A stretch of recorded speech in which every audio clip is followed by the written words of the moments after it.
The Fantasy Football Podcast on the Sports Gambling Podcast Network is presented by WynnBET. Bet $100 at WynnBET and get a $100 free bet. Head over to sportsgamblingpodcast.com/WynnBET.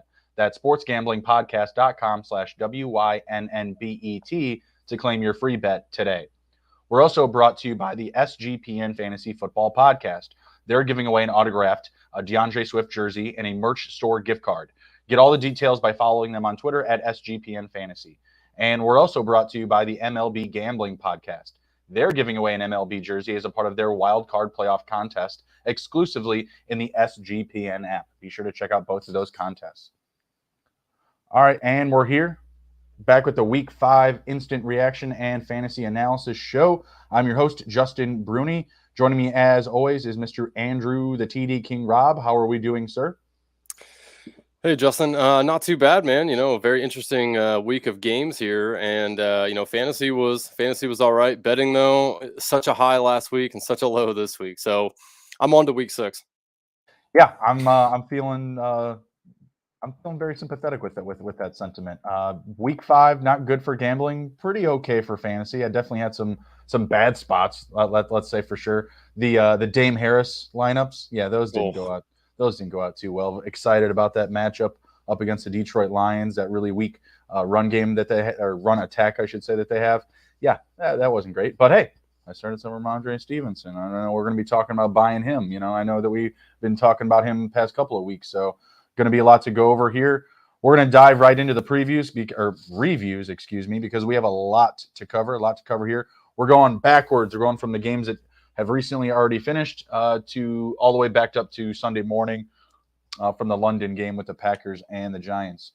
So starting off here, we've got the Eagles and the Cardinals. What were your big takeaways from this one, Andrew?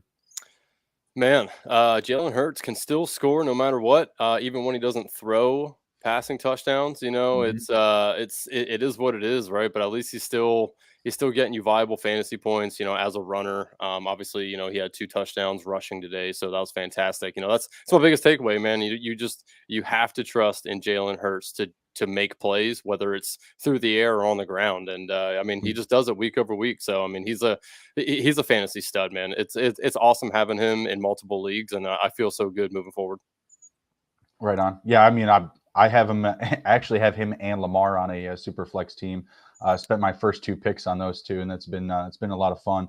It's actually the only place where I own Hurts is on that roster. Actually, he was someone that I wasn't like overly high on coming into the year, and that's just because I didn't want to constantly like overdraft like rushing heavy quarterbacks. Loving the spot where I got him here. What do you think about Rondelle Moore with the Cardinals? Everything else pretty shook out pretty similar to how it's been going so far.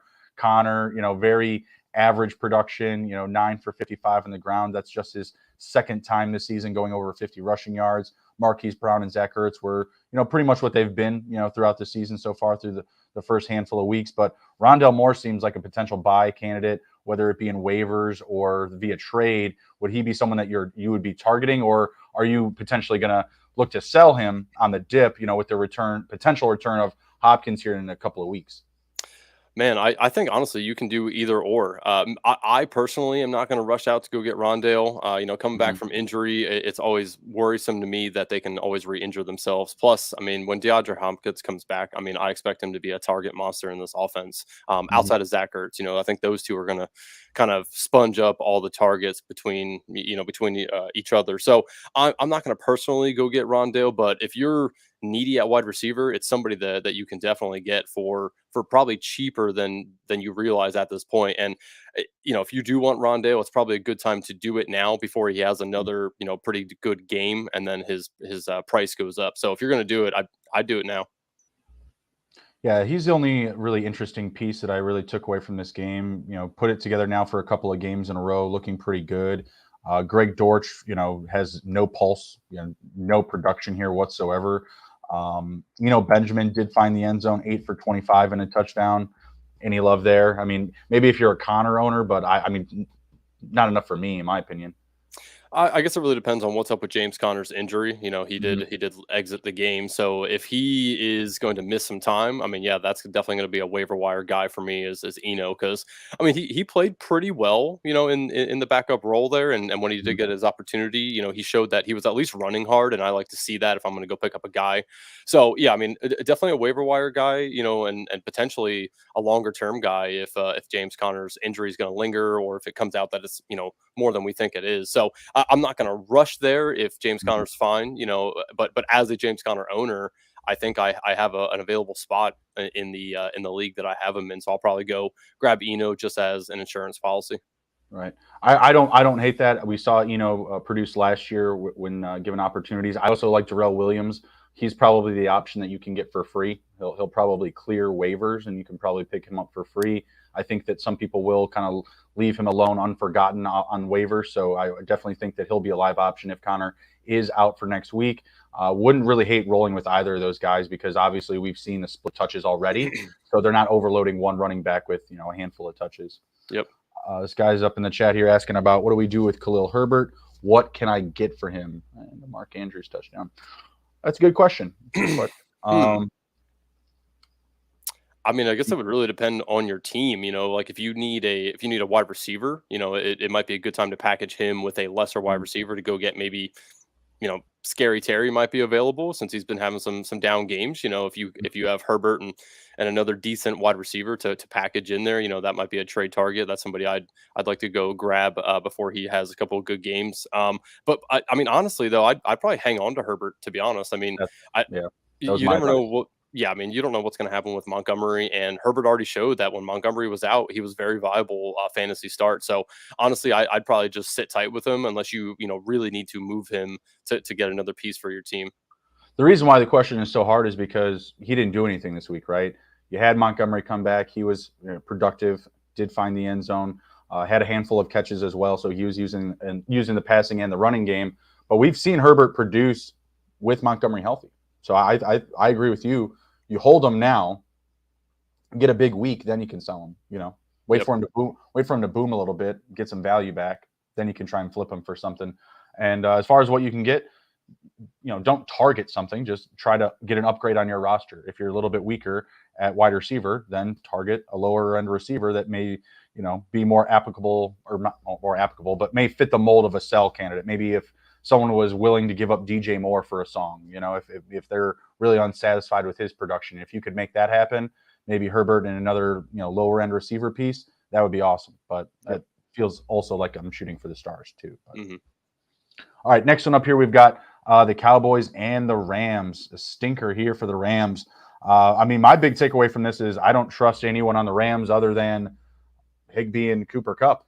I mean, Yep. how can you start Allen Robinson right now? How can you start Cam Akers or Darrell Henderson or Ben Quarrenroke? I mean, you don't know who to start here. We saw Tutu Atwell come out of nowhere and have a big play in this game. He had a big splash play. What I know, death taxes, Higbee and Cooper Kupp getting targets for the Rams. Like those are the truths right there. That's it. As far as the Cowboys, it's hard to see what we're going to get going forward because you have to imagine Dak is going to be back within a week, two probably at the max. And I feel like it's a good time to potentially still buy these receivers, CeeDee Lamb, Noah Brown, Michael Gallup. I know Noah Brown didn't do anything today, but when Dak comes back and the offense gets that bump, right, that little extra bit of efficiency, I feel like kind of week in and week out, like those guys behind Lamb are going to be kind of just, up, down, left, right. Like they're just going to go back and forth. They're going to ping pong the production a bit. Yeah, no, definitely. You know, I had written down some notes on this game, and I put sit Zeke, maybe start Pollard. Tough to start either because they're eating to each other's work. Like Pollard's so much more efficient than Zeke. If they would just stop giving Zeke the ball, Pollard would be an every week start for me. But it's so hard because you just don't know like what you're going to get from the offense, right? Like, Mm-hmm. I mean, you know, let's see. So Zeke had 22 carries for 78 yards. Pollard had 8 carries for 86. Like, what are they doing? I know you. 100% better. Literally Yeah, 100% better. Literally, you take half of the touches for more yardage, for more production. Absolutely ridiculous. I mean, keep in mind, like Pollard, he had most of it all in like one big run. I yeah. mean, but that's the type of player that he is. If that's what he does with 8 touches, what could he do with 20? What could he do with 25, right? Like that's, I think, the frustrating thing for not only fantasy owners, but just Cowboy fans, right? Like when you're watching the game and you're just like, man, like I feel like we're slowing ourselves down every time we give Zeke the ball. And it's just kind of just like, it's an homage. Like, hey, buddy, you're still here. You're still doing it. You're still earning that paycheck. It's a big one. It's a big paycheck. And we're getting every touch out of you. I mean, and that's exactly why they're giving him targets touches, is because they paid him so much. Like but it feels get detrimental it, to the roster. oh my God, game yes, plan, right? yes, 100%. Yeah, as a Commanders fan, I love it that they're doing this, but I mean, they're still winning games, so it still pisses me off. But Right. something I wanted to bring up to you, because I'm sure there's probably a lot of owners who have Dalton Schultz and don't know what to do with him because he hasn't been good with Cooper Rush. Last year he was very good with Dak. So moving forward, when Dak comes back, do you think Schultz will be moderately better, no change, or extremely better? So I really don't have the answer to that because I just have to wait and see. Like I personally would not start him until I see him back with Dak. I wouldn't even start him anymore with Cooper Rush. I would start him once I see him with a couple of weeks of solid production. Maybe if it's just one, but I'm not just gonna, Dak's back, I'm firing him back into my lineup. No way. Like right now, unfortunately, if you don't have like an Njoku, even like Gerald Everett brought down to earth this week, right? And Njoku seems pretty safe. I don't want to say Taysom Hill because next week he'll probably dud. But Taysom Hill is probably he had to be the tight end one this week. Kelsey, Andrews, Pitts isn't safe anymore. He was out this week. I'm trying to think like Irv Smith and Hayden Hurst. I think Hayden Hurst actually got hurt today, but those guys are feeling like really comfortable options. Yeah, Goddard's been pretty good as well. Like that's somebody. Yeah, Goddard. That's another good one. He's an every week start. Yeah, he's definitely a start it and forget it. He had a really good week this week, but there has been some weeks where he's been a little bit lower, 3-4 catches, saved himself with a touchdown a couple of those weeks. And hey, he's in one of the better offenses right now in the league with the Eagles. So that's also just a really good situation to be in. But yeah, if you don't have like that handful of tight ends, you're playing the game. And that's what you signed up for when you drafted a fantasy football team, is to play the tight end game at some point throughout the season, whether it's injuries, poor production, bye weeks, whatever it is. I started Ty Conklin this week. He threw up a goose egg, and then other leagues I'm rocking with Kelsey and Andrews. Like it's just what it is, Higbee has been my savior. Everett's been my savior a few times. Kittle had a nice week this week. He's finally come back down to earth. So tight ends are tough. With Schultz, I would definitely wait until you just get, better eyes on the situation, just more clarity. Yeah. I do think this year might change how we draft tight ends moving forward. There's always the great or late, right? Like I honestly think you need to be as good at the onesie positions, the tight end and quarterback, as you can, because as we see on the waiver wire, there's guys, Noah Brown, Dortch, like there's guys at running back and wide receiver that we can fill in when we have issues there. But at tight end, I mean, it's so hard to pick and choose between those. So I think moving forward, next year, I think it's really going to change how we draft tight ends. I mean, I feel like it already has. I feel like Andrews and Kelsey have already kind of done that the past few seasons. Even Waller, like his big explosive production that he's had the past couple of years when healthy, that's really brought more eyes to the position. Seeing a guy like Darren Waller go in the second round of some leagues, it's just kind of crazy to me, but it's a reality. Like we saw a lot of it still this offseason. People are really high on him. Oh, this offense is so much better. It's not Devontae and Renfro. It's Devontae and Waller, all those types of conversations. So, but yeah, with the Dallas situation specifically, like I said, it's just more, just wait and see. Don't extend yourself. Get somebody in a good matchup. You probably have to play the waivers, maybe try to make a trade. I've been trying to get my hands on more Njoku stock. That feels like a player that's going to be very safe, even with the transition of quarterback play. So I like him actually a lot more than I like Amari Cooper as a start, and both of them had pretty decent days today. Yep. We're going to hit a quick word from our sponsors, and we'll be right back with more recaps from Week 5. All right, thinking of joining WynnBET? Because now is the perfect time. New customers who bet $100 get a $100 free bet.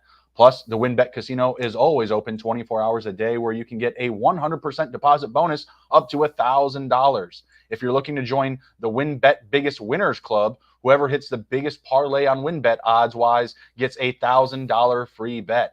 Last week, someone turned a $6 bet into $4,000, plus they got the extra $1,000 free bet on top of that.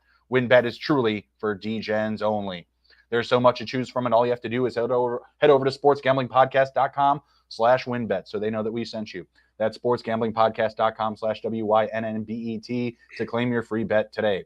Offer subject to change. Terms and conditions at winbet.com. Must be 21 or older and present in the state where playthrough WinBet is available. If you or someone you know has a gambling problem, please call 1-800-522-4700.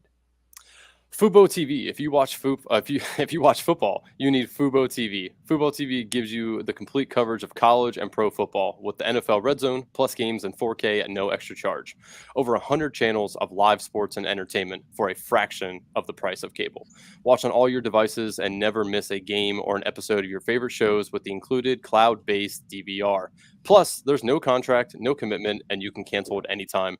Right now, you can try Fubo TV for free for 7 days and get 15% off of your first month. Just go to FuboTV.com/SGP. That's FUBOTV.com/SGP. All right, right on. We're jumping back into the recaps here. Next up is San Francisco and Carolina. San Francisco going into Carolina and just completely housing them. Was it 20 points in the second half, 17 in the first? Mostly, I believe just field goals. They didn't even score a touchdown. Or no, McCaffrey did have the touchdown here. Not really too much to take away from this game. Did not love the Tevin Coleman sightings, I'll tell you that much, for my Jeff Wilson shares, that's for sure. Felt like a nag there. Felt like Wilson could have had some more love. I don't know if I'm overreacting to that, but I'm just not going to be buying any Tevin Coleman. We're going to have Elijah Mitchell coming back in a handful of weeks. Less than a handful of weeks now, actually. It should be about maybe 3 or 4. Was not impressed with the Debo production. You know, when you're looking at the Panthers, kind of splitting hairs, obviously CMC is the wide receiver 1 and the running back 1. I thought DJ Moore had a little bit of a better week. Things are kind of starting to get a little bit more consistent from him. Still waiting for that big boom game from him, though. But not really too much to take away from this game, to be honest with you. We don't love either of the quarterbacks, but Jimmy had a pretty decent day. Targeting his running backs quite a bit, was efficient, but he's not someone that we're really utilizing unless it's like super flex and still kind of a deeper format. So, yeah, the Niners run game is interesting here because Jeff Wilson is awesome. Like he had a fantastic day. Obviously, Tevin couple Coleman, of really big runs. Oh yeah, like he looked like he was so comfortable running the ball. So it's really nice to see as a Jeff Wilson, owner. But obviously, as you mentioned, Tevin Coleman kind of sucked that he was in there, vulturing touchdowns and touches, and it's just 2. He led the team with 2 touchdowns. That was crazy. Like, what? Get him off the couch. Get him in the game. Let's go. Yeah, I don't think that we should expect that moving forward from Coleman. Honestly, I think it's going to be a carousel for the RB2 in this offense. Don't even forget about Tyrion Davis-Price. I mean, he's currently on the IR, but he's going to come back, and they liked him a lot in training camp. So I still have hopes that he can be the RB2. Or it always seems like the Niners have so many injuries at running back too, so you never know. So it's probably good to just have one of them on your team and just to see what happens. But yeah, Jeff Wilson, awesome. I wanted to ask you, Jimmy G, you think he's a starter in 12 team yet? It's just always matchup based. I mean, like this was a great game for him for sure. I mean, honestly, I thought that the 49ers just showed up more than I expected them to. I thought that this was potentially a good spot to upset the 49ers just because I felt like if there was something that Carolina can do well, it's stop the run. That was wrong. that was incorrect. As we mentioned, Jeff Wilson just busting up like 40-plus, 20-plus yard runs, right? So that was awesome. But Garoppolo, 12-team, not single quarterback. That's, for sure, no. Superflex, yeah. there's probably a lot of opportunity there. I don't know their opponent for next week, to be honest with you, but it's just going to be matchup based. If it looks good on paper, probably worth the 12 to the 15 points. I'm certainly going to put him out there over a wide receiver, running back, or tight end in Superflex. So that's easy. But I don't know if you have like an exact guy. Like if I was looking at him or Goff, I would still be looking to start Goff. Yep. Yeah. Right. Right. Yeah. No. I definitely agree. I want to put it in here because I'd seen some people asking about it in a separate Discord I'm in about Mhm. Jimmy G, is he going to be viable moving forward in 12 team leagues, and I was just thinking about it. I'm like, man, I don't think so, but then again, I don't think Jimmy G is that great of a quarterback, so I want to kind of get somebody else's perspective on it. But the only other thing on this game outside of Christian McCaffrey getting a decent amount of work in this game, which is nice. I mean, he makes do with what they give him. And again, I think that they should give him more work. I mean, he's your clear best player on your team, so why not give him more work? But Shy Smith, man, like this guy, 4 for 69. It's a guy that's off the Giggity. radar.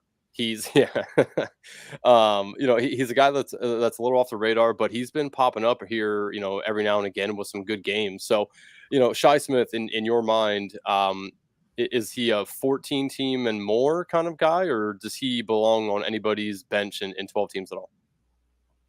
I'm not spending any waiver wire fob on him whatsoever. I mean, if I can get him for free and I have a roster spot, like I can tell you right now, in a 12-team league that I'm in that has kind of like similar settings to Scott Fishbowl, it's very, very deep. So you have a very deep bench. He's not owned. Yeah. And I have guys like, like Devontae Turbin and, I don't know. I'm trying to think of just other random people that don't play at all that I have rostered. Myles Gaskin I have, and he was, he finally got some playing time today in garbage time. That was weird. But yeah, like in a lot of leagues I'm in, I have just players that literally like don't do anything. I'm going to win a league this week with my highest scoring wide receiver as Alec Pierce. No other receivers on my team scored points. Oh my God. Because it's that deep a league and they're all hurt. There's like Keenan Allen's out. Jamison Crowder was injured. Julio Jones is hurt. Devontae Parker put up a goose egg. I put in Kyle Phillips. Kyle Phillips had a catch for like 6 yards or something like that. So yeah, and I'm still gonna win. It's crazy. Oh my God. Yeah, I don't know what happened. Like apparently my opponent like completely checked out for the season. He had Jalen Tolbert in his starting lineup. I'm like, oh geez, what? All right, let's move on to our next game here. We got the Texans and the Jaguars. This one was disappointing. I just thought we'd get more offense in this game, especially from the Jaguars. We saw coming into this game there being a very good matchup up on the ground for Robinson and ETN. Only one of them was able to take advantage of that. Interesting to see, ETN's played actually kind of well, but he's playing well in games where the Jags are losing, which is weird. Like, you know what I mean? Like, it's weird. Like, I took the kind of the same thing away from last week when they didn't perform well, and he looked good. I didn't get it. I was like, all right, well, yeah, he looks good, but the team's losing. The games where the team wins, James Robinson looks really good. You know what I mean? So, like, I don't know if I want to overreact too much to the big margin of production between the two in these past 2 weeks. I'm still a buyer of James Robinson because I feel like when they get into the red zone, that's still going to be his spot. So I still like him as a buy low candidate coming off of this week. You look at Trevor Lawrence, like he came close to 300 passing yards, which was where I kind of had him as like his threshold for this week. But 2 interceptions. I think it was just kind of a disappointing bit of production from their offense in general. I feel like there's going to be better weeks ahead for ETN and Robinson.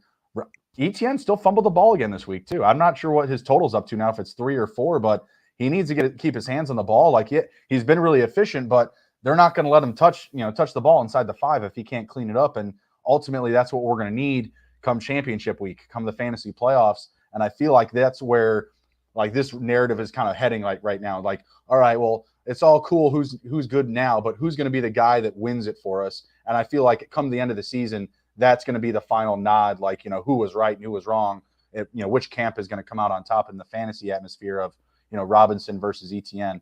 Yep. I didn't learn anything new about the Texans in this one. You want Dameon Pierce, you want Brandon Cooks, Nico Collins in some deeper formats, maybe as a flyer. That's it. Nothing new here. And you're not starting Davis Mills. Yeah, you love to see the Dameon Pierce work. I mean, they just keep giving him the ball, which is awesome. That's fantastic. For the Jags, sell Marvin Jones and buy Christian Kirk. I mean, this was Christian Kirk's worst game by far. If anybody is, a 0-win, 1-win, 2-win team and they need some help, I would package a deal to go get Christian Kirk. I mean, I just think it was I don't know if it was just he was double covered. I was kind of half paying attention to this game because it was entirely boring. Mhm. But yeah, I mean, I would definitely go get Christian Kirk right now, and I would sell Marvin Jones. Evan Ingram had a decent day. If that he could be a potential, fill in for you at tight end as well. He at least got a lot of work. So again, I kind of agree with you. Not too much to take away from this game because of how incredibly slow and boring it was. But Nico Collins, if you need a wide receiver, if you got a lot of injuries or something, he might be somebody that you can potentially look to get for super cheap on the waiver wire. Yeah. He at least got 4 receptions for 65 yards. I mean, he's a guy that can make a big play that just hasn't yet. So I don't want to give up on Nico Collins quite yet. So just somebody to look for on the waiver wire if you need some help at wide receiver. Agreed. I did pick up some Marvin Jones for free, and then I did not start him. It's just one of those. It's kind of like it's just a stash thing, those leagues where they let you put your out players in the IR. Just one of those situations. Don't let someone else have him for free. Mm-hmm.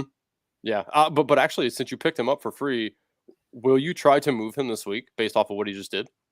Probably no one's gonna buy. You don't think? I could try, but I highly doubt it. You were mentioning Kirk. I offered somebody Derek Carr and Jerry Jeudy for Kirk. That didn't go through, and they had who is it? It's single QB, and my top quarterback was Lamar, and I'm just like, I would really love to get something for my backup quarterback, who I think is in a good position to stretch out the end of the season. So of course I targeted winless teams, teams that haven't won, no bites at all. Mm-hmm. And this is teams that have like Aaron Rodgers, Matthew Stafford, Russ Wilson, I think Carson Wentz. Like they're in trouble at quarterback, and nothing. I was like, damn. All right, let's move on to the next one. Yeah, that game was just uber disappointing. Okay. Hayden Hurst, like I said, safe floor, just got a touchdown. Yep, touchdown. It's weird to say. All right, next up, I know this one this one stung for you. We got Titans 21, Commander 17.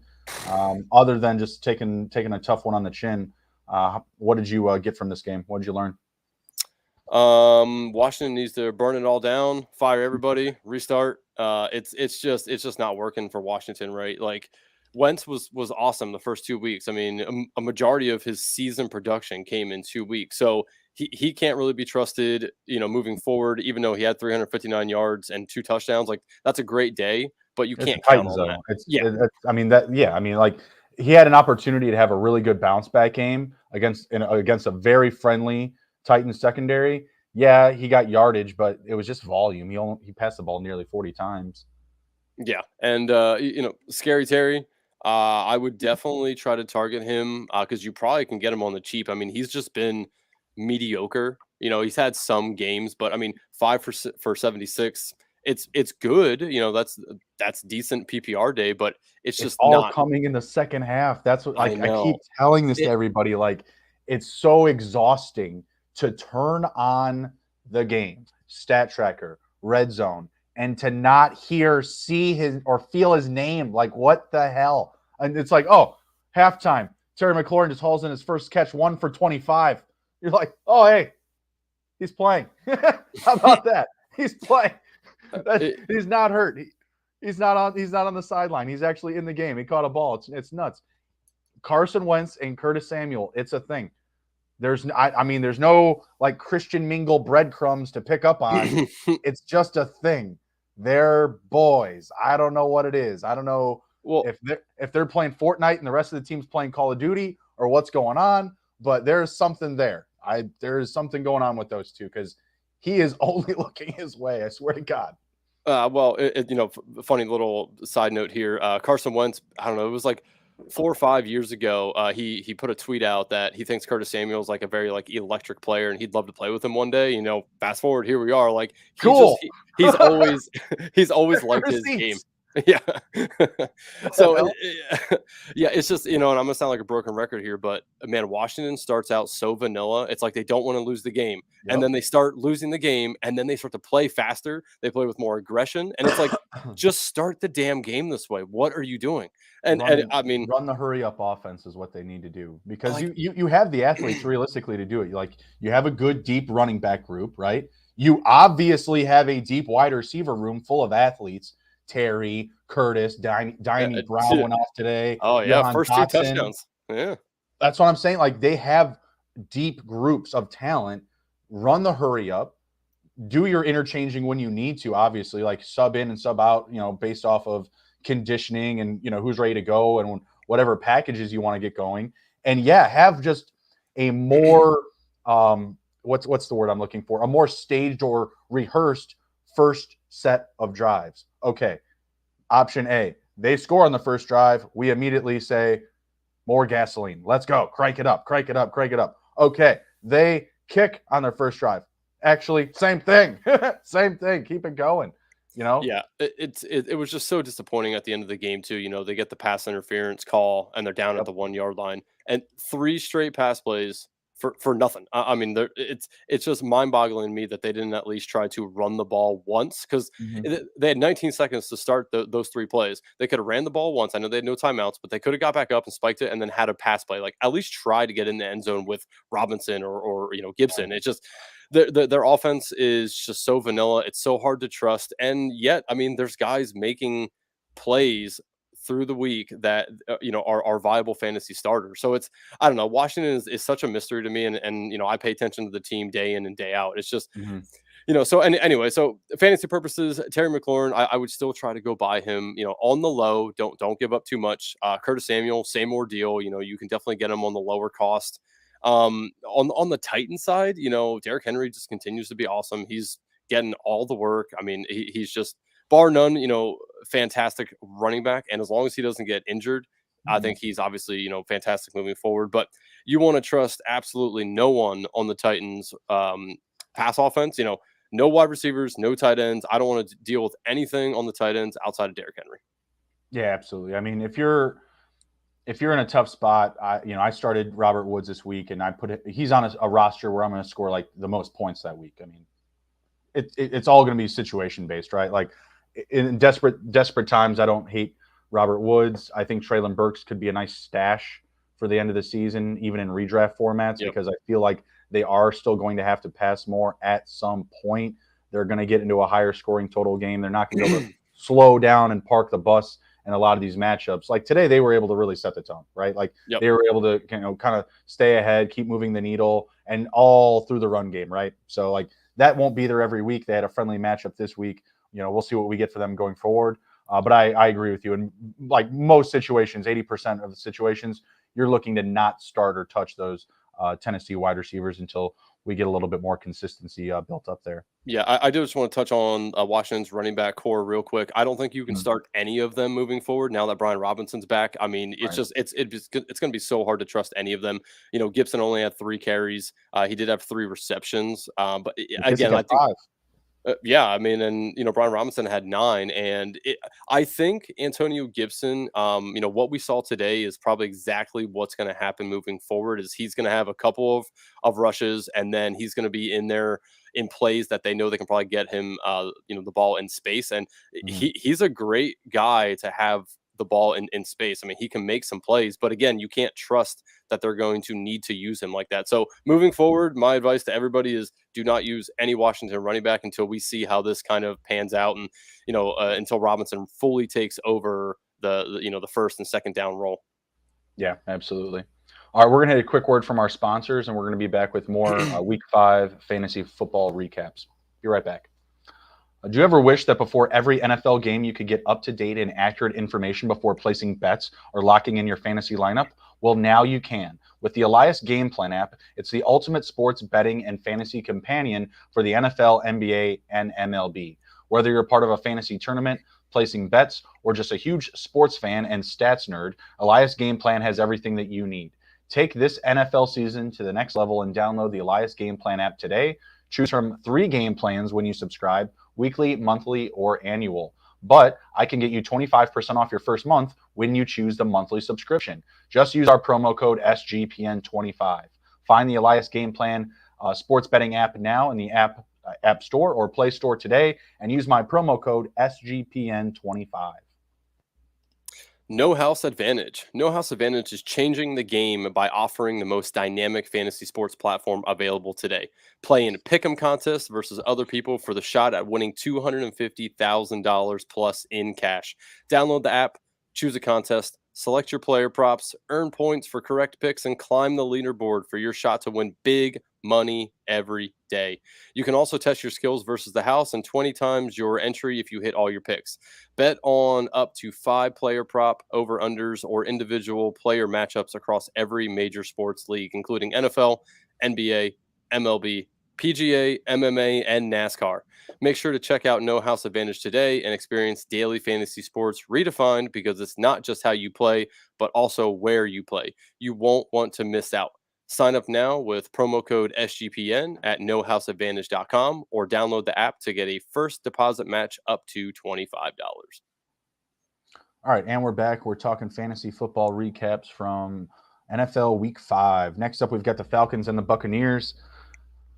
Falcons made it interesting late. This is a team that's scored over 20 points in every game so far. I think 23 was their minimum threshold before this game. They scored 15 they scored in this game. Really didn't learn that much about the Falcons. I feel like, everything that I thought about them, I kind of leave with the same thoughts. I still like Drake London. I just feel like this was a bad matchup. I feel like there's great weeks for him ahead. You somehow are able to buy him on the low after this week. I absolutely love it. If you're in trouble in a super flex league and you need another quarterback, I don't hate going after Marcus Mariota. Even in a bad matchup like this, he probably would have gotten you somewhere between, 12 to 15 fantasy points. I really don't hate it. In a lot of spots, you're going to be struggling, whether it's with injuries.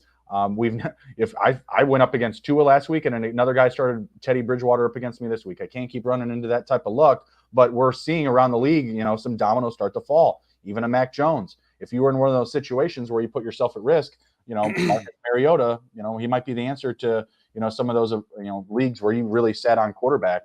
So if you could get him for a buy low, wouldn't hate that.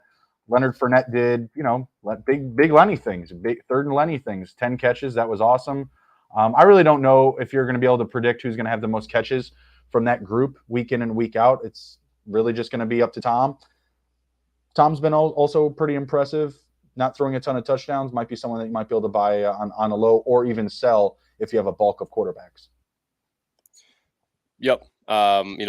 Pretty much agree with everything you said there. Leonard Fournette, fantastic on the ground. That's exactly what I expected to happen here today, was that they were just going to let Lenny do what he do. I did expect Mike Evans to get a touchdown, though. I did throw that out there as one of my favorite player props for this week.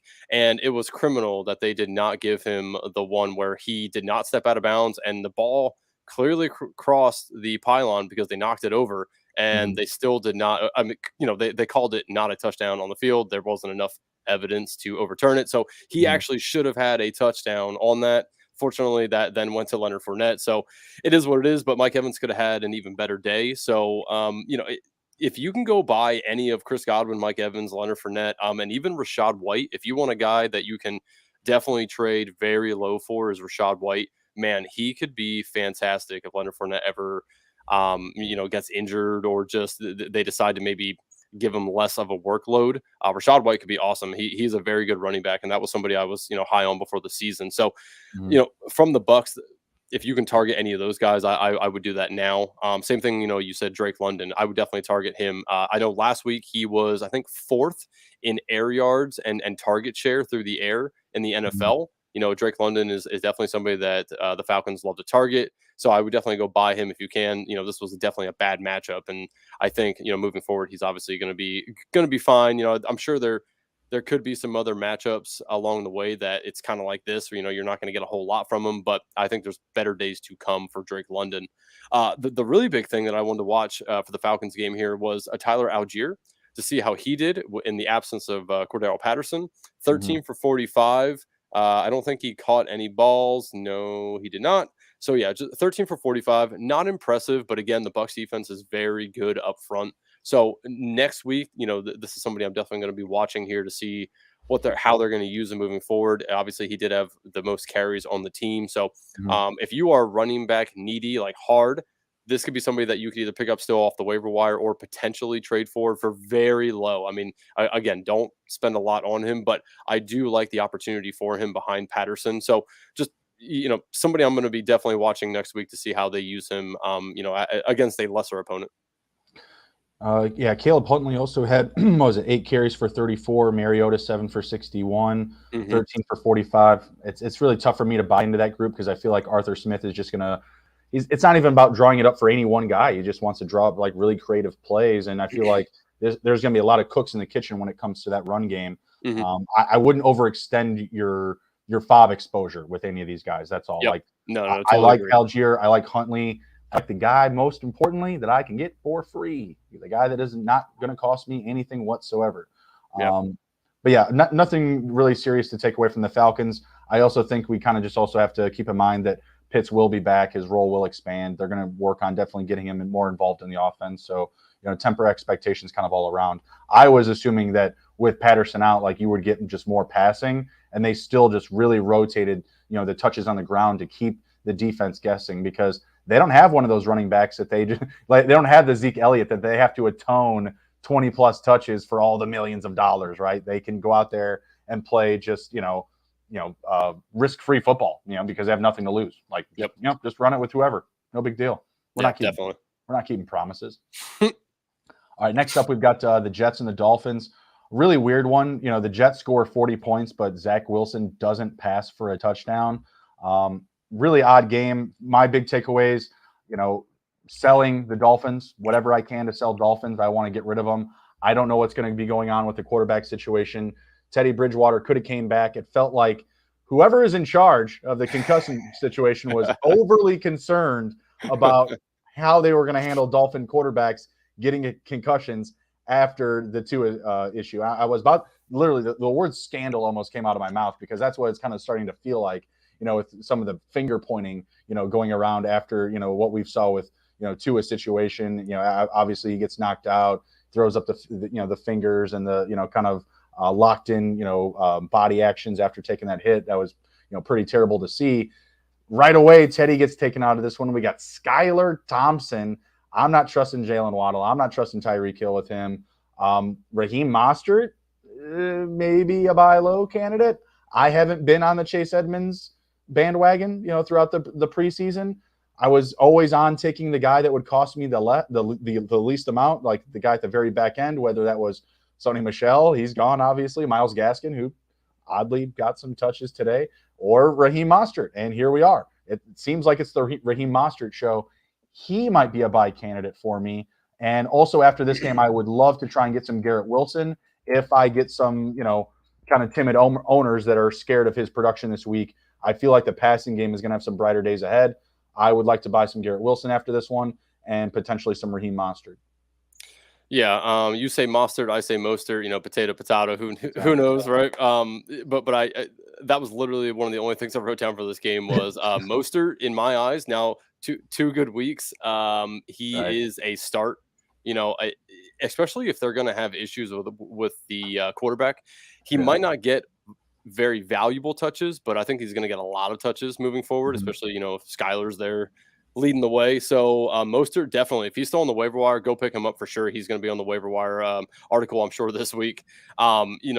He's somebody that he's just outplaying Edmonds, and he came over with the coaching staff as well. So I think that they had already had that trust in him. So that's, definitely a big winner in my eyes. Tyreek Hill got stepped on today, was seen in a walking boot. So definitely monitor that. I'm not going to sell Waddle or Hill just yet, but if there's another bad game like this where it's just helter-skelter out there and we're not sure what's up with Teddy Bridgewater or Tua, then yeah, I'm going to start shopping both of them because I do unfortunately have them in league. So, nothing else really to say on the Dolphins. The Jets, like you said, so surprising that they put up 40 points and no passing touchdowns by Zach Wilson. He did have a rushing touchdown. He got one in with his legs, and good on him too because he took a nice little lick. When he went across the goal line, good tough run for the quarterback. You like to see that. But yeah, just like really unimpressed with the passing game. Gonna just chalk it up to being situational against the Dolphins. What was I about to? Oh, the selling of Tyreek Hill. So if you watched the show last week, we already mentioned about selling Dolphins because of the Tua injury, right? I sold Tyreek Hill this week. I think you saw it in the SGPN Discord.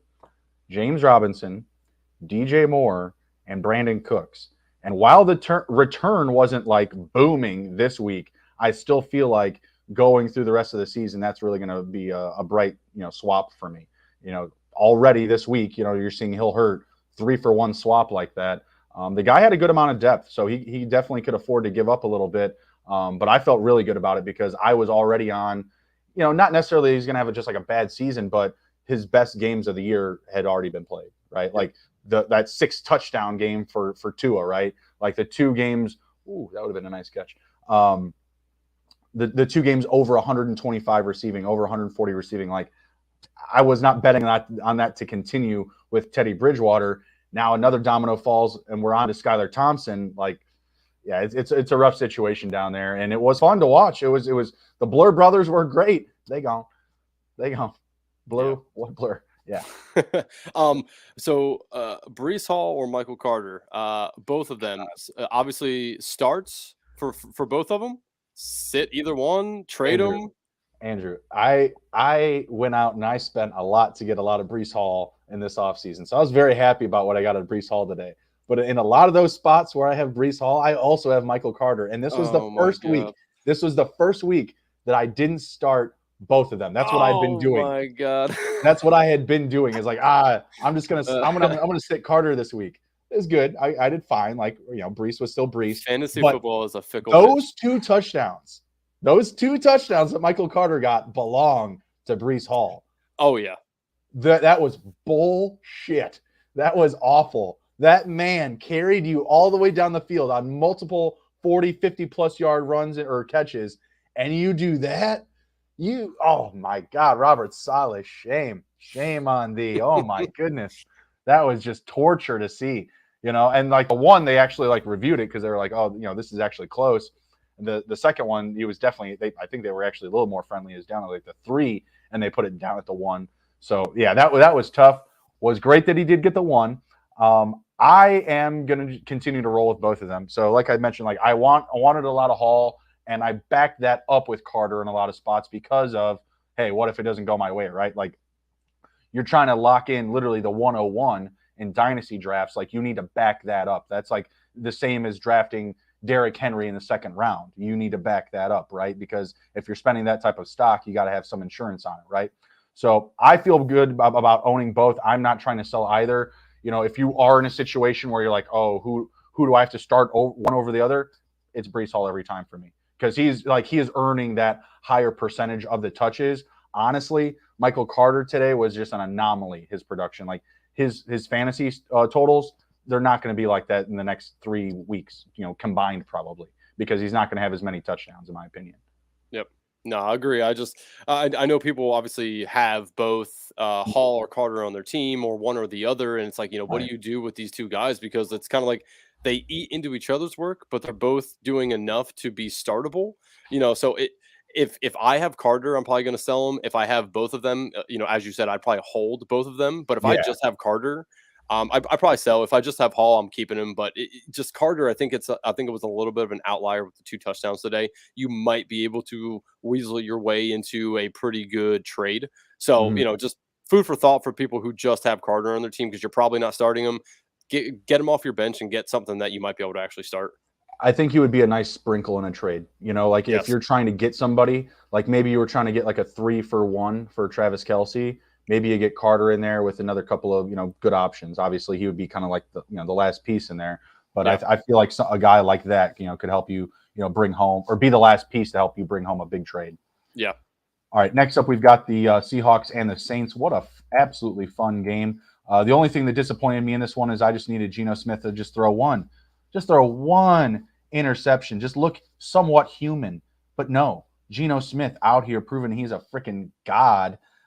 Another 3 passing touchdowns. One of the most efficient passers in the NFL this season. Absolutely crazy. Sell. I agree. God. And I think me and Andrew both, we have not been high on DK Metcalf. He looked good today. I know I've been higher on Tyler Lockett, especially in the conversation between the 2, who do you want more so season long?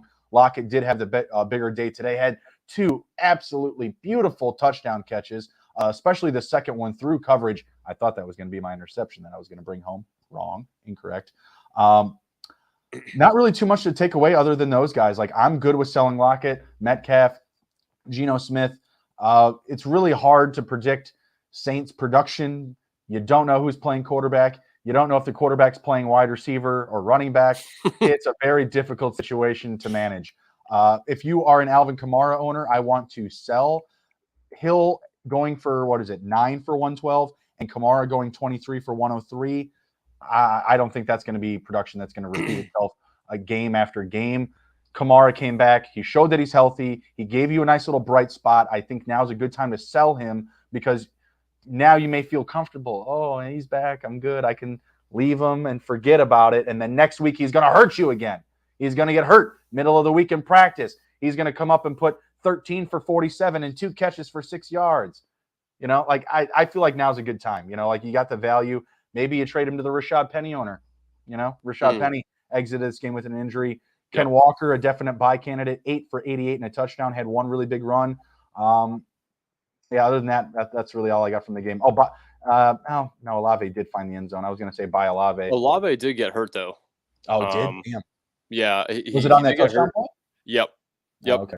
Yeah, so he got the touchdown, and they took him off. He looked like he was okay, but it looked like they wanted to evaluate him for concussion. So I unfortunately did not get to really watch the end of that game because I was in the middle of doing other things. So I didn't see if he came back in. Yeah, I saw the replay of the touchdown that he scored, and that's why I was like, oh, well, what the hell? Yeah, so definitely everyone should monitor that because Olave is definitely a start week in and week out if he's in there. So definitely. Well, they've also said Thomas is going to be back next week for sure too. So it might just be nice. It might be a nice opportunity because if they already know now, you know what I mean. Like if they're comfortable saying like he's probable for next week, it probably means he could have played this week. Mm-hmm. Yeah, no, I'm not a Michael Thomas guy. That guy's just dust in the wind to me. But I see the value in him. Fair. Seahawks, like you said, Ken Walker, definitely buy candidate. If you can go get him off the waiver wire, if you can get him for, if you're the Penny owner, definitely go target that because then you can have both. And God, you're in big trouble. And honestly, like 5 weeks, that's beautiful. Like wherever you drafted Rashad Penny, what he's given you from week 1 to now. If he doesn't give you anything else for the rest of the season, he was probably worth it. Yeah. Oh, yeah, for sure. Definitely sell Lockett and Metcalf. I'm on board with that because I'm cool with selling Geno. I mean, go sell him now. His value is at its peak. Like the sky is going to fall at some point. This team cannot sustain what they are doing. It's just not feasible. I don't believe. So I could get another quarterback for him. Like, do you think I could upgrade like my third quarterback? Third quarterback? Yeah, definitely. So I have Lamar, I have Hurts, and then I have Geno. Who do you think I should target to swap Geno? Oh, man, Tom Brady. Yeah, I could try that. Yeah, I think Brady would be a very good candidate. The other owner has to have like a plethora of quarterbacks, so like they're not going to just correct. They're not just going to swap that straight up. Yeah, 100%. But if you have Geno, if he's your second quarterback and he's just been doing fantastic, like I would definitely go try to trade him and something else for, even like a Joe Burrow. I would trade him for Joe Burrow straight up. That'd be awesome. I'm not going to probably be able to pull that off. I would like to be able to get an upgrade behind him because he's not someone that I want long term, and it's in a dynasty format. And that was the same league I mentioned before, where I have Lamar and I have Hurts. I just went with the run-heavy, quarterbacks, and I was like, screw it, it'll work out, it'll be fine. Yeah. And it's funny because I picked up Geno for free. I got him off of waivers after that draft. I had only drafted the backups to my starting quarterbacks. I'd only drafted like Tyler Huntley and Gardner Minshew. That's it. Jeez. Yeah, I got Geno for free. You can't hate that. It's incredible what he's doing, and hats off to him. I mean, he's playing fantastic, but again, I mean, it's Geno Smith. We've seen him in other situations. The sky's going to fall. Sell before you feel sad about holding on to him, and then you're just stuck holding the bag, right? So, right. And the Saints, I think you pretty much said it all. Taysom Hill single-handedly murdered me in a league that I'm going to score 190 points in and still lose because I'm played against Josh Allen, Steph Diggs, and Taysom Hill. Those three people, and I had Gabe Davis. Single quarterback. He's just a tight end. Yep, he's the tight end. And the only reason this guy had to play him was because Kyle Pitts was out. Yeah, I'm gonna score the second highest in the league and still lose. You just hate fantasy sometimes, man. It's a fickle bitch. It really is. But yeah, so again, Taysom Hill, you can probably go get a fantastic trade offer for Taysom Hill. I don't think this is what's gonna happen. I want to sell Taysom Hill, man. We've I mean, seen I do too. I just feel like no one is going to sleep any night like in super any comfortable that that's what they're going to get week in and week out. but in any league that he is tight end eligible, that Yeah, what we just saw, what other tight end is going to do that? I mean, you're maybe not wrong. Kelsey, You're not like wrong. it. I So guess I just worry about the weeks where he gets like 4 carries for 25 yards and that's it. yeah, 100%. Like Yep. you're not going to rest easy any single night knowing that he's in your slot for tight end. Yeah. Because he could do exactly what he did today, or the following week followed up with a turd because Mike Thomas came back or Alvin Kamara blew up or whatever, or they decided to, I don't know, use anyone else other than Taysom Hill. Yep. I always, every week I talk to a buddy about a fantasy throughout the week, and I always make the comment to him about taking advantage of the ill repute or taking advantage of the under knowledge. The people who just look at the box stores and see, holy shit, Taysom Hill just had this game at tight end. Like this is fan. Right. Go sell that to that person, the person who doesn't Absolutely. research fantasy football and talk about it every single week and understands that that's not going to be the thing, right? So just for anybody out there, that if he's tight end eligible, I would trade him immediately and never think about it again because he's not going to go do this week in and week out. It's so honest, unattainable. Some of those leagues are hard to find though. You got to get in like your buddies. ESPN, it seems like all of them are tight end eligible. That's where I see it a lot is ESPN leagues. He's tight end eligible in Yahoo. Is he too? Yeah. I picked him up last week and dropped him. Oh, I wouldn't have started him. I have no. Mark Andrews and Tyler Higbee, and I'm starting them at tight end and in flex. Mm-hmm. It's been working out. So I wouldn't have started them. I had added them in one of those situations where you can put your out players into the IR, and I just scooped him up. That's it. Yep. But last week he didn't do anything, so dropped him. That's it. Like I only did it in case of a situation where like this, where if they do, you can make some offers, or you can just keep them on your bench. And again, you don't let somebody get them for free. It's just keeping it simple. Yep. All right, we're gonna hit our last round of sponsors here, and then we're gonna finish up with more recaps from Week 5. Let me tell you about Trade Coffee. It's a coffee subscription service unlike anything you've ever tried before because they partner with the top independent roasters to freshly roast and send the best coffees in the country directly to your home on your preferred schedule. Their team of experts do all the work, taste testing hundreds of coffees from all across the U.S. every single month. They curate over 450 exceptional coffees that make the cut. Trade is the easiest way to get your best tasting coffee delivered fresh when you need it. You've got nothing to lose because Trade guarantees you will love your first bag, and if not, they'll work with you to replace it for free. So if you want to support small business and brew the best cup of coffee you've ever made at home, it's time to try Trade Coffee. Right now, Trade is offering our listeners a total of $30 off their first order plus free shipping at drinktrade.com/SGP. That's drinktrade.com/SGP for $30 off your subscription to the best coffee in the country.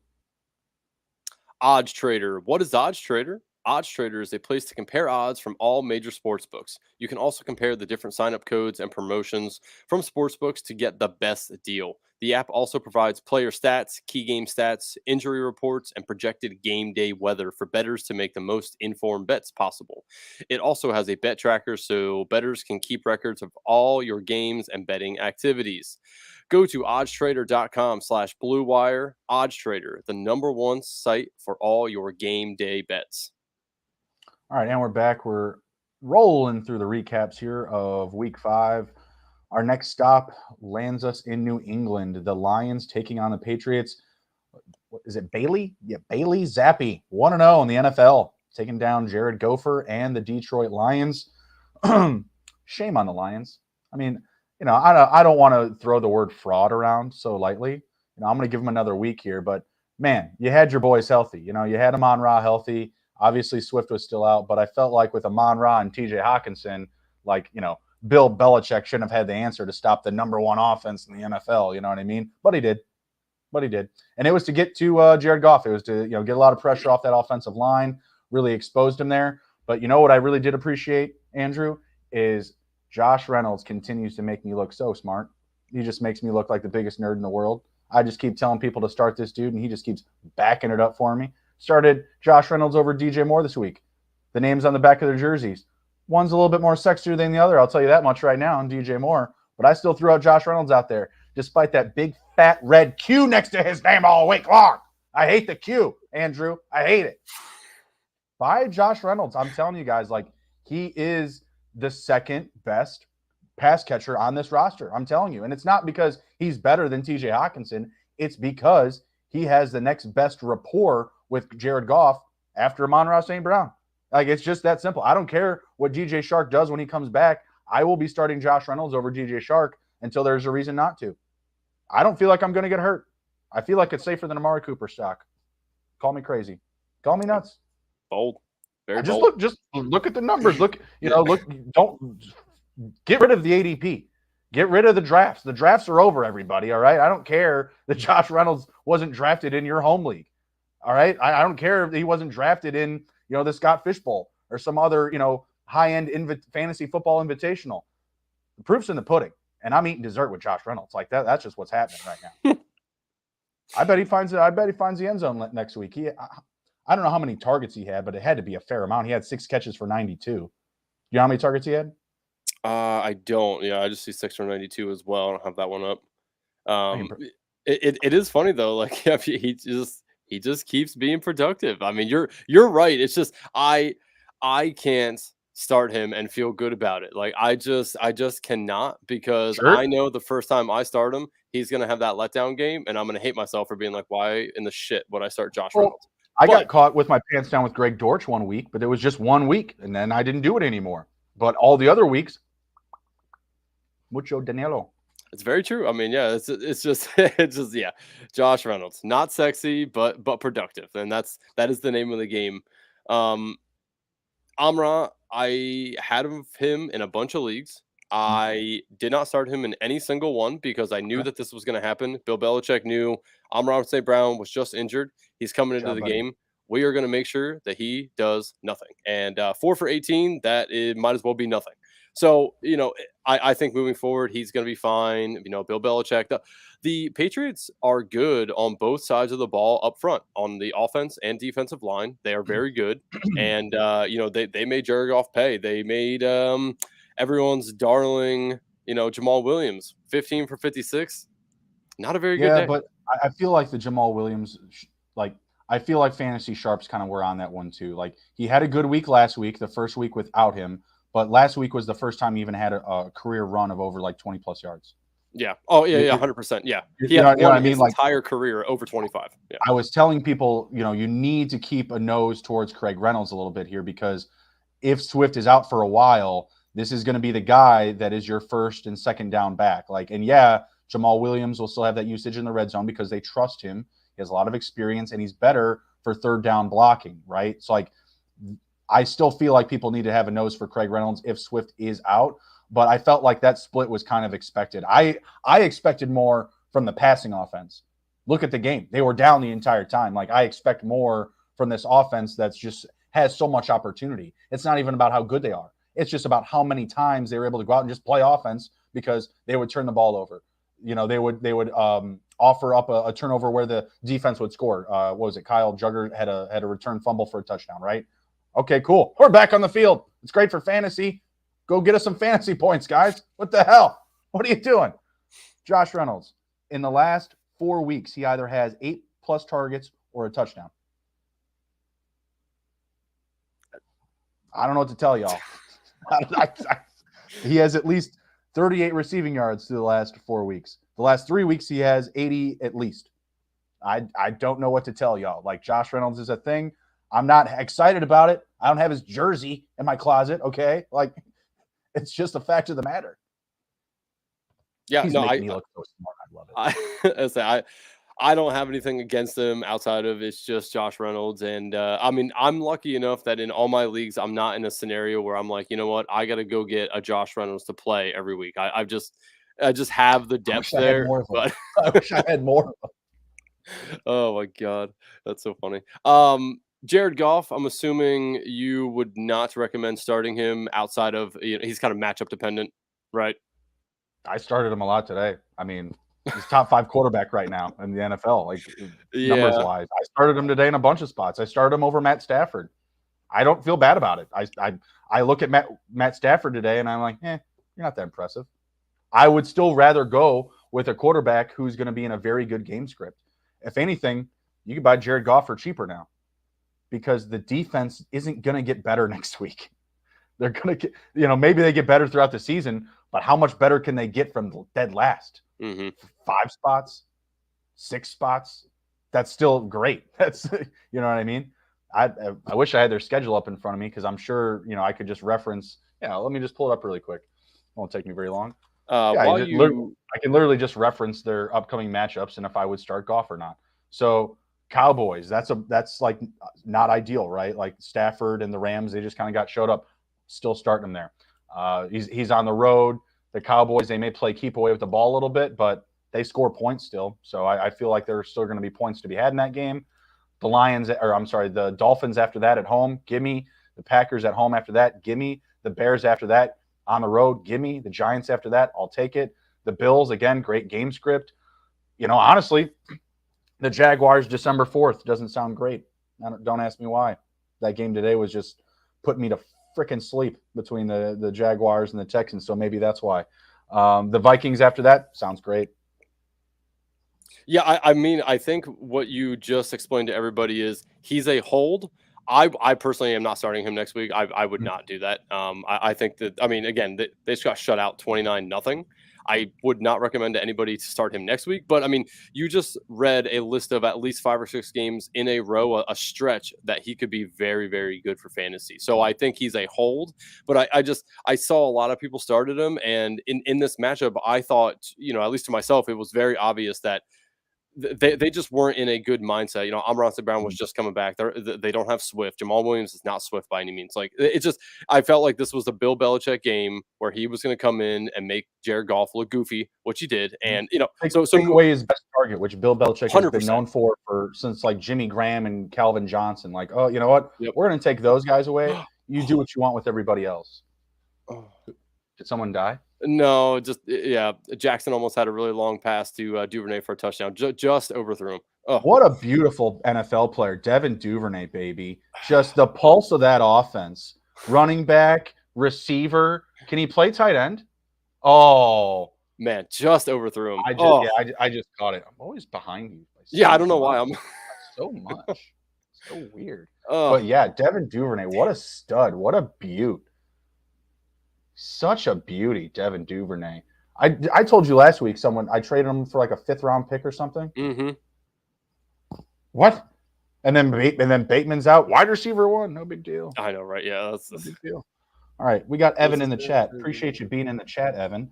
You traded Romeo Dubes and Mark Andrews for Jamar Chase and Darren Waller. I got Carr and Waller stack. But I feel like I made a big mistake. No, I don't think so. I mean, wouldn't say big mistake. No. Yeah, I mean, I would prefer to hold Mark Andrews because of just the position, that you're locking down. It's so much easier. Like, there's going to be weeks where you're just like, should I start Darren Waller? Like, I don't know. Gerald Everett scored a touchdown in 4 straight weeks. I don't know what to do. Like you may have those. Oh my God, Jackson! You better just get some composure over there, Mr. Andrew. Compose yourself. Well, I'm in a heated battle here in fantasy that I need Lamar Jackson to score some more points, and we're all in a heated battle, Andrew. Oh my God, overthrown again. Oh my God, dude. Yeah. Wide open. Listen to this. I have one matchup where I have Mark Andrews and my opponent has Lamar Jackson. I'm in another matchup where I have Lamar Jackson and my opponent has Mark Andrews. It's maddening. Oh, it is. It really is. But Evan, to answer your question, I don't think you made a big mistake. I personally wouldn't have made the trade, but I think it's fine. Honestly, I would have took the Dubes and Darren Waller part out of this and just traded the Chase for Andrews if you could have. But I agree. Yeah. I agree. That extra makes it kind of fluffy. Like, what was one that I think we talked about? I thought we talked about it last week. It was Kelsey for somebody like that, straight up. So I actually put in the Discord this week that I have Jamar Chase. That's what it was. Yeah, that's what it was. the guy who has Kelsey wanted Chase. So Right. after that, I went back to him and was like, you know what, man, let's just do it straight up. He's like, I don't know if I want to do that now. I'm like, oh, dude, you're killing me, man. Like you just offered that to me essentially. And then when I'm like, yeah, you know what, let's do that. He's like, oh, I don't know. And I'm like, okay. So this isn't Runaway Bride and you're not Julia Roberts, pal. Oh, come on. God. What a reference.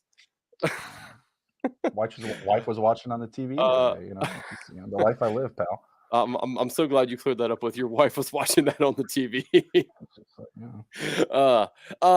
Back to the Lions Patriots game. Before we skip off this, Ramondre Stevenson, his season is upon us. Damian Harris out with a hamstring injury. No clue what's going to happen there. I'm pretty sure we've told people on multiple shows now. Last two. Yeah. Go get Stevenson. He's going to make it happen. And he did 25 for 161.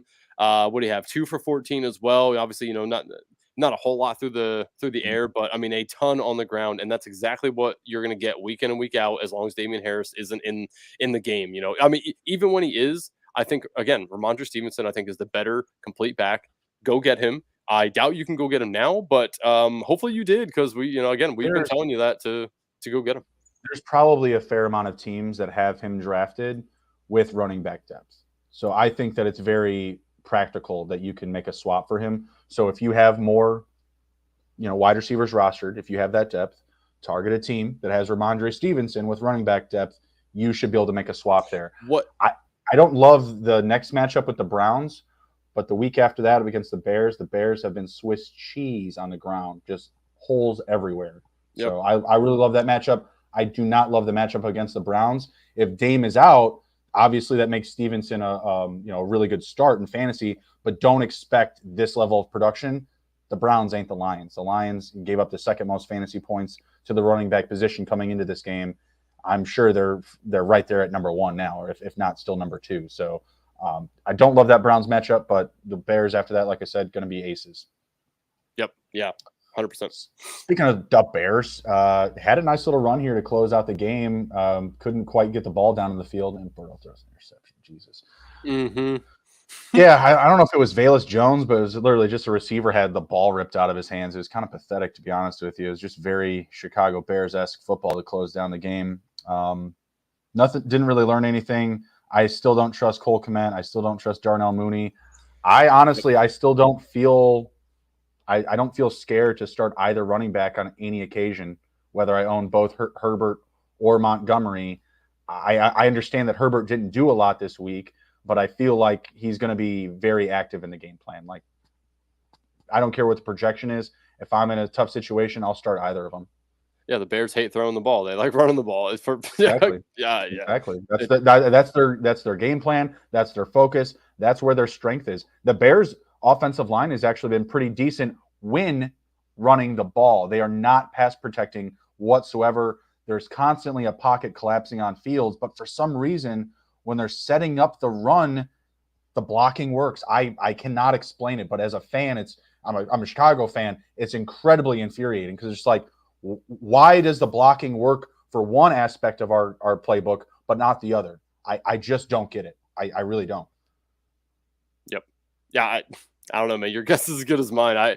I really don't understand. I had so much faith in this Bears offense before the season. Fields, Fields seems like a playmaker, right? And I feel like he's bottled up right now, and they just need to loosen the lid a little bit more and let him explode out of there and let him make plays. They have to set it up though from the offensive line. When I mean he has no time, like I think it was in the Giants game last week, like he was just like the center was just mauled like a puppy. Like it was just like big dog, little dog. You're on the ground. I'm eating your quarterback. Like that's it. He had no time whatsoever, and play in particularly he extended. He was able to roll out. He was able to get free. But the highlight was very just indicative of how bad the pass protection has been, where it's literally like set, hut. Oh, the center's on the ground. How about that? Oh, there's a dead body. Sounds like Washington. Yeah, you're telling me. I mean, I had money on the Commandos today, so I was very inclined to that.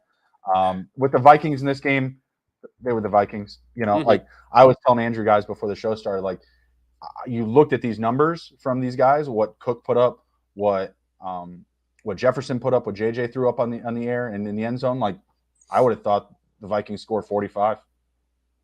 Like I don't even know how they only scored 29. To be perfectly frank, felt like they left a lot of points on the table. Still expect a lot of things from these guys. Irv Smith might be your answer at a troublesome tight end scenario. I'm not an Adam Thielen guy. Haven't been this season. Absolutely not. So yeah, if you have him, not really much you can do. Pretty sure I told people last week to trade him if you had him after a good performance last week, and then again here we are with 4 for 27. So yeah, Adam Thielen on the wrong side of 30, and just ain't getting any better. But yeah, JJ and Dalvin Cook, both fantastic days, as always. Themselves. Yep. Well, 100%. not as always. I mean, we've seen some issues from JJ and Cook actually the past couple of weeks. So it was nice to see, I thought, just like, all right, very normal. I know it's the Bears. It's indicative of the matchup still, of course, but it was nice to see just everybody kind of just, smooth things out. Have a good week. Yep. Nope. 100%. But yeah, I mean, outside of that, I don't think there's really anything else to do with this game. It was kind of business as normal for me. I didn't see anything that surprised me per se with this game. Right. I like the fact that the Bears just rallied. At the end of the game, they made it a game. Could have did something in the final drive. Obviously, wide receiver literally just loses a hand fight. That's all it is, just a hand fight for the ball. Very disappointing. All right, next one. I don't know what it is with these two teams, but since their last couple of matchups, they've just been lighting up points on each other. The Chargers and the Browns. Chargers take home a close win, 30-28.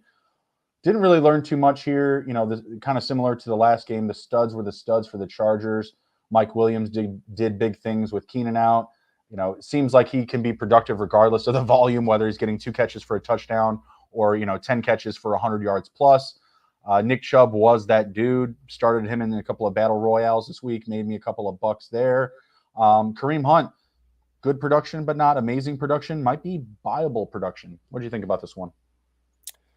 Yeah, actually, it was a very interesting game to watch. Both teams kind of made it, interesting at stretches in the game. There was like a stretch that the Chargers were like dominating. I'm like, all right, Chargers are going to light it up here. And then all of a sudden the Browns came back and then they were just running the shit out of the ball. And so this is actually a very cool game to watch. Herbert, a little uninspiring, 1 touchdown, should have been more, but, 1's all right. I think getting Keenan Allen back in there, Herbert's going to get back to his pre-2022 form of throwing 2, 3, 4 touchdowns. The red zone offense is going to be a lot better 100%. Because I feel like right now, like last week we saw Everett get a touchdown. He was definitely held in check this week. I think he only had like a catch, maybe 2, right? I felt like when they got down to the red zone for the Browns, things got really difficult, and that's why we saw Josh Kelly get a touchdown. You know what I mean? Just again, indicative of the situation. Just like, okay, we need something special here, something we haven't rolled out in the past 5 weeks. Hey, Kelly, go score a touchdown. I thought that one should have been the second touchdown for Herbert. I absolutely saw him being somewhere between 300 to 350, 2 passing touchdowns. I totally feel you. I was completely let down. Yeah. So again, I'm not going to overreact to that. I think Herbert's going to be fine moving forward. Eckler, awesome. Mike Williams, like you said. Now, would you give it a thought of selling Mike Williams at all, knowing Keenan Allen's going to come back, knowing that he's probably not going to have 10 receptions? Would you sell Probably Mike not. Williams? No, I mean that connection that you get with the exposure, I should say, that you get to Herbert. That's all that you're doing. You're connecting yourself with a top 5 passing quarterback in the league. It's different when you compare like the situation of like AJ Brown and Jalen Hurts with Mike Williams and Herbert, because you can have these big weeks like this. It's less consistent for a guy like AJ Brown, even, who we would all agree is probably a tier, 2 tiers ahead of Mike Williams in like rankings week in and week out, right? It's because that offense scores a lot of points.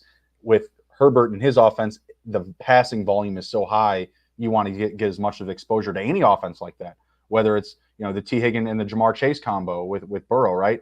Like, you want to get those players that are exposed to those high volume passing quarterbacks. So I would want to hold. I wouldn't be looking to sell. Yeah, I guess I just don't trust Mike Williams to stay healthy. I mean, we've seen it year over year. He constantly can't land on his feet and he gets injured. So, I mean, if I had Mike Williams, which I don't, because again, I wasn't a big Mike Williams guy to begin with, I would try to at least look around and see what people thought about, trade offers for him. I would trade Mike Williams and Kyle Pitts for Travis Kelce straight up. 100%. That's a very easy trade to do. You're getting the best player at his position. Oh yeah, I would do 100%. that in a heartbeat. Yeah. Yeah. So again, I just like to ask around and just say like, hey, if I were to trade him, what would you offer me, and let people at least make an offer to see, what's out there. Because again, you never know how much people value some players. So I would do it. I'm not saying that you should, but it can't hurt to ask. Yeah, absolutely. No, if you get something like that back, then for sure. Yeah. For sure. Really. Nick Chubb on the Browns. 17, 134 and 2. I was listening to a podcast the other day, and they were talking about how Nick Chubb is going to have a rough stretch, towards the end of the year. So I'm not telling anybody to sell him. I guess the defenses that they play, I don't have the schedule up. But the defenses. Yeah, guys at home, don't get too caught into strength of schedule. Strength of schedule changes every moment of every single week, whether it's injuries, whether it's, bye weeks, whatever. Like, it's always going to be changing strength of schedule. Never get concerned about that. I'm looking at it right now. Week 18, Pittsburgh, they're in the green. I'm just going to give this as a color basis because I'm looking at Sleeper. Green matchup. Washington, week 17, red matchup. New Orleans, week 16, red matchup. Week 15, Baltimore, green. 14, Cincinnati, orange, median. Mm-hmm. 13, green. Like, there is no stretch of red or orange for a long period of time. So, do you worry about when Deshaun Watson comes back? Obviously, when he was in Houston, he didn't pass the ball almost, ever to any of the running backs. Like, do you worry that what he has going on right now with Brissett is going to change come, Watson time? Not at all. No. Nick Chubb is the needle that moves this offense. That it's just plain and simple. He takes them up and down the field. The only thing that is going to be preventing him from bringing it home is health. That's it. I have no concern. His quarterback right now is Jacoby Brissett. Mm-hmm. You know what I mean? Like, we shouldn't be concerned about him losing value with Watson coming back whatsoever. He might be able to steal a touchdown every now and again on a sneak and run, running the veer or something, running an option play in the red zone. That's about it. But when you get that upgrade at running back or at quarterback, you should feel even better about Nick Chubb. I would expect even bigger totals for him because you can't load the box anymore. You know what I mean? Like, you can't just account for everybody. You might see a couple of big plays from those receivers while they feel like they can still load the box, and then they're going to get caught. And then defenses are going to have to ask themselves, well, who do we want to bail on? Do we want to bail out to stop Chubb, or do we want to bail out to stop Watson? That'll be the issue. So I feel like it would increase his stock actually when he comes back. It's really just what version of Watson do we get, right? Like, because when he was in training camp and when he was in the preseason, he didn't really look very good. He wasn't connecting with Amari Cooper in practice. Donovan Peoples-Jones and Njoku were the guys who were notably working well with him. So that's good. You have a couple of those pieces there when you're healthy, Watson. But what's it going to look like with the run game? I still think you're going to see a very good portion of the offense ran through Nick Chubb and Kareem Hunt to ease in a guy that hasn't been with the team for I don't know how long. I know he starts getting worked in, right? Like I think by not now, we're at week 5. So I feel like next week or the week after that he gets to return to the facilities, and then maybe a week after that he gets to return to practice, something like that. So I still feel like Nick Chubb's the complete identity of that offense. No concern whatsoever. Okay. Yeah. No, I was just something I wanted to bring up because, again, I mean, it'd be a great time to sell him if you thought that moving on down the stretch there was going to be some low points for the offense possibly. So just food for thought for people. Again, I'm always of the mindset of, okay, I just had a player blow up. Let me see what somebody is willing to offer me, and if I think it's a good fair trade, and will help better my team, then I'll do that, right? Like, I'm not above not trading somebody just because we think that they're great. How many times does that happen where you're like, man, this player's awesome, I'm never going to trade him, and then they either get hurt or they have a 3-game stretch that they don't do anything, and you're like, all right, what the hell was I doing? I should have just at least asked around. So just food for thought for people. I'll tell you what, I won't be able to get James Robinson, DJ Moore, and Brandon Cooks next week for Tyreek Hill. I'll tell you that much. 100%. I'll tell you that. And that trade that I did was a keeper league. I had kept Hill as a keeper since his rookie season. My team name was Deuces every single year. And now it's like goodbye, my old friend, or something like that. Oh my God. My friendly adieu. All right, just a couple more here. Next one up, we've got the Bills and the Steelers. Nothing really to take away from this game. This was like your high school JV versus the varsity team type of situation here. And yeah, the varsity quarterback let the young freshman have it. Allen absolutely went nuts. 4 passing touchdowns, did have the interception, but 400 plus passing yards. Big nasty bombs to Gabe Davis, taking it to the house, taking it to the hizzy a couple of times on 50 plus yard plays. Those are great. Stephon Diggs did Stephon Diggs things. The only really notes I have here is, when is someone going to outrush Josh Allen on the Bills? When's it going to happen? Is it going to happen? Probably not. No.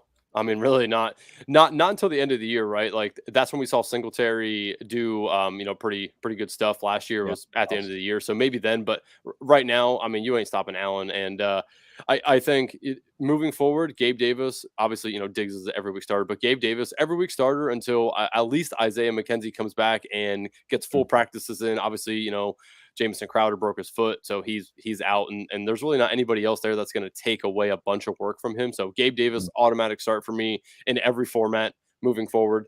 Again, not much to take around. Take away from the game. The Steelers got boat raced by the Bills. Kenny Pickett, this was unfair for him to have to start your first game against the Bills. Like, it wasn't fair to him. I don't want to. He threw for 327 yards. That's pretty good.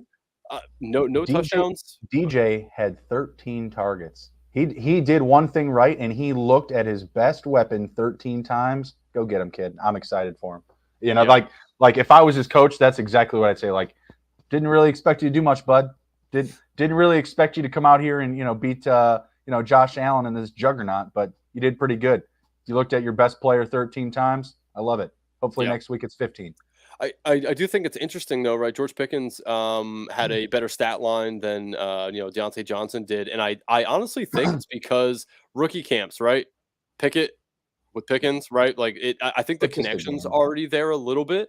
Yeah. So again, if you are in need of a wide receiver, might be a guy that you can go buy on the very low and just see what happens, because they may already have a little bit of a connection. It might flourish a little bit more moving forward. And, every week they're not going to have to play the Bills, right? So I think I expect better things moving forward. If nobody has listened to us before, please listen now. Najee Harris, sell candidate. Yikes. Can you even sell him anymore? I was actually just about to ask you, what if I wanted to buy him? Oh, man. For like really cheap. I mean, yes. Could you do it? I mean, like, I don't know what I'd be willing to give up. Oh, that didn't work out. I think hit stick. That was the hit stick. Oh, that's right. You're just seeing the play. I'm like, what are you looking at? Oh, yeah.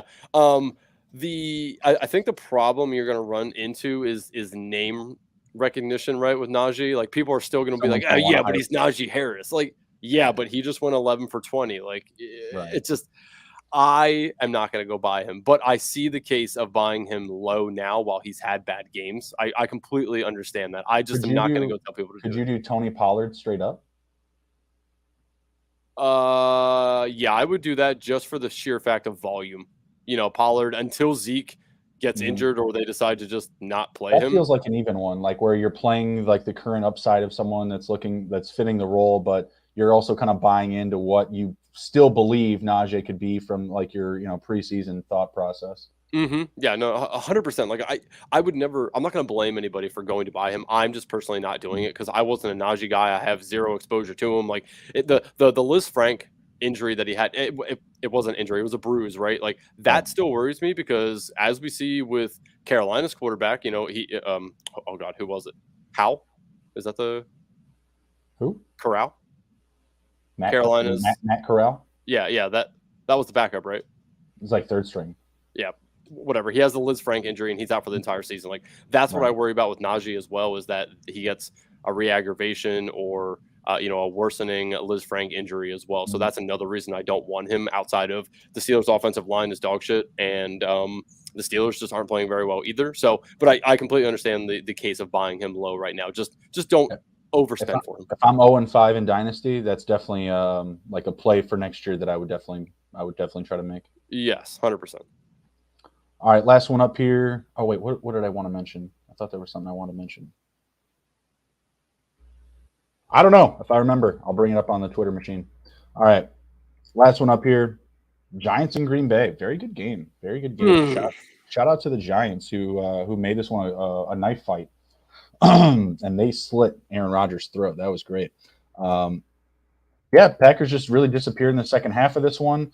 I don't think anything else has changed for the Giants. You start Saquon Barkley and no other Giant whatsoever. It should work out for you.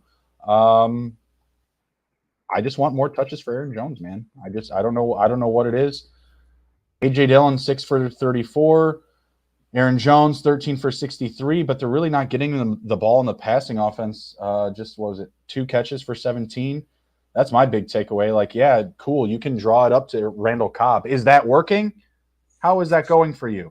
You know what I mean? Like, I don't know. They can get these completions downfield, but when it comes to like scoring, like I feel like they need to get some more unique ways to get the running backs more usage. I thought it was going to be a big week for Dillon and Jones. Oh my God, so did I. I started both of them in a Guernsey league. Now, luckily, I have Gabe Davis, and I'm fine there. But yeah, I started both of them, and you hit the nail on the head, right? Aaron Jones. All we heard all offseason was he's going to be involved in the pass game. We'll probably put him in the slot. We're going to get him out. Like, what the hell is going on? How are you losing to the Giants? The Giants have to be one of the worst 4-1 teams I can remember in recent years. And just the Packers need to take a look at themselves in the mirror and be like, all right, we can't be losing to teams like this on dumb plays at the end of the game, awful play calling at the end of the game. You have Aaron Jones and A.J. Dillon, and you don't run the ball at the end of the game to try to score that touchdown. You let Aaron Rodgers get blocked twice throwing the ball. Like, bad play calling. The only takeaways I really had that you hadn't mentioned is Christian Watson got hurt. So maybe we do see a little bit more Aaron Jones moving forward. Christian Watson – they have so many cooks in the kitchen in the wide receiver room. I mean, Mercedes Lewis got a touchdown. Like, oh my God, like, I know. Come on, you know what I mean? Like, and I get it. That's good football. That should have been AJ Dillon's touchdown right there. Sure, yeah, I get that, but they're working up against a defense that expects something similar. Like, I get all that, but you're not going to win games on the backs of your roster cloggers. It's just not going to happen. Not everybody can be the Giants, where they're banking on the Gary Brightwells and the Bellinger. Yeah, exactly. Richie James and David Sills. Like, I'm sorry. Like, yeah, it's awesome for the Giants. I don't know how much longer it's going to last. I'll be rooting for them for sure. I always love me a good underdog in the NFL. I'm a Bears fan. How could I not? Like, you know what I mean? Like, hello. I feel your pain. Yeah, right. Exactly. So, nothing to take away from the Giants other than you start Barkley and no one else. I mean, this is a game that Darius Slayton led the team in receptions. Like, it's just absolutely ridiculous. Someone else will probably lead them in catches next week. It's, and then you look to the Packers and you're just like, what are you trying to prove by using Randall Cobb this much? Like, what?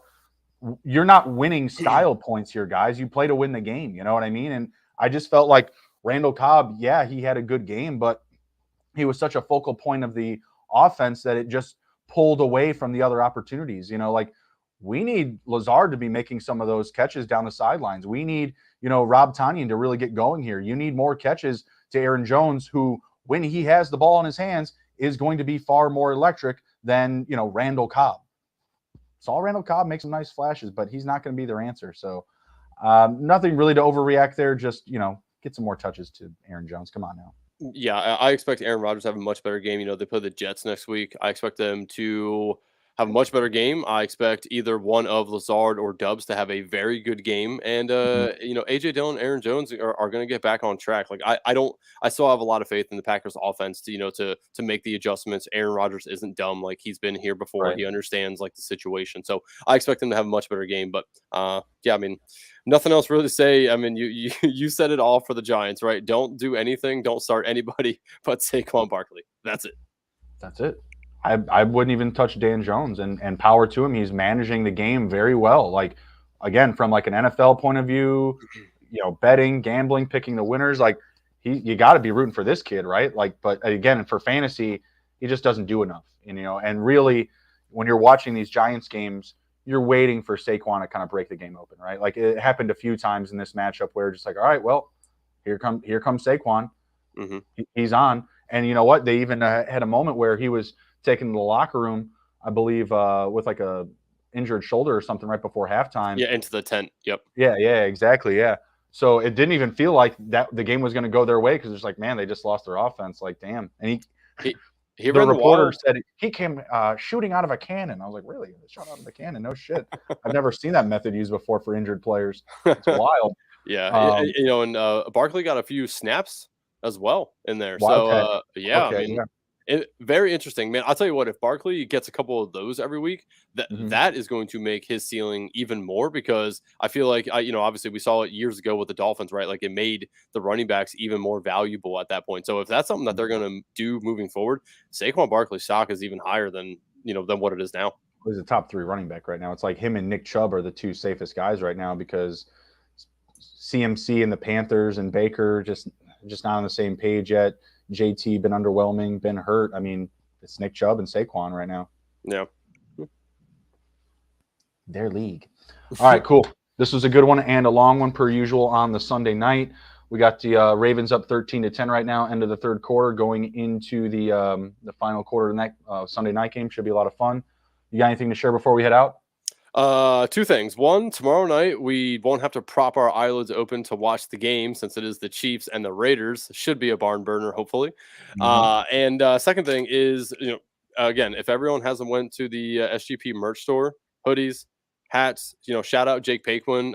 He is constantly in the Discord. I talk to him a lot about different things fantasy wise, and he's the mastermind behind the merch store. So everyone go in there. There's promo codes around. If you get on the Discord, they're constantly talking about it.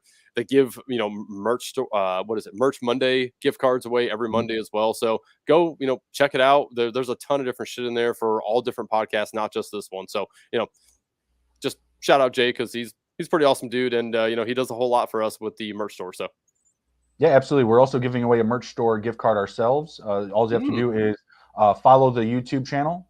Send us a DM of it at SGPN Fantasy, and then leave a comment on one of our videos, and you'll be entered. That's with the DeAndre Swift jersey giveaway. So we're going to be raffling that off next Sunday. Should be. Can I enter? You can, yeah. Oh, just shit. Okay. Just a marketing.